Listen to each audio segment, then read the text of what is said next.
Everyone loves a good pizza, but the trouble is they're obviously not the healthiest things in the world. So we've come up with a low-carb, healthier version using cauliflower as the base. So if we just take a whole cauliflower and we'll just give it a rough cut up, and we're going to go into the food processor.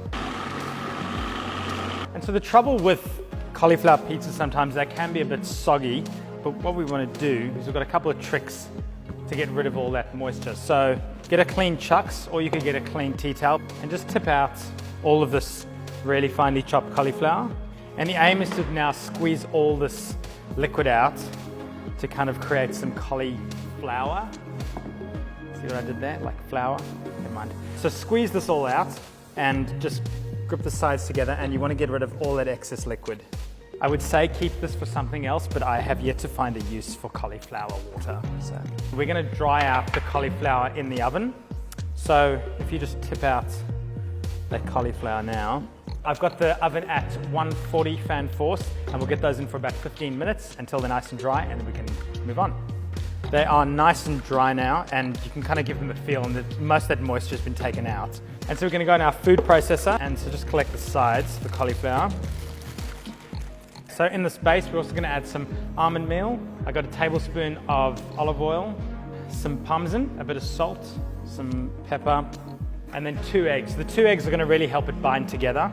And now blitz it up until it's kind of a nice paste, scraping down the sides if you need to. Okay, so we've got our nice dough, and we're just going to go onto our baking tray. I've just lined it with some baking paper. Just take a bit of cling film to help you press it into a circle, and just press it into as best a circle as you can. And if you want to finish it off, just use one of these smaller palette knives or a knife or spoon and just straighten those sides. And then we're going to go into the oven at 180 for about 25-30 minutes until it's nice and golden, and that is in our base, and we can crack on with the rest of the pizza. Okay, so our base is nice and golden. Here you could kind of put whatever toppings you want on. I'm going to do a mixture of some tomato and pesto and some mozzarella. And then I've just got some pesto, so just kind of dab that around, and then some mozzarella.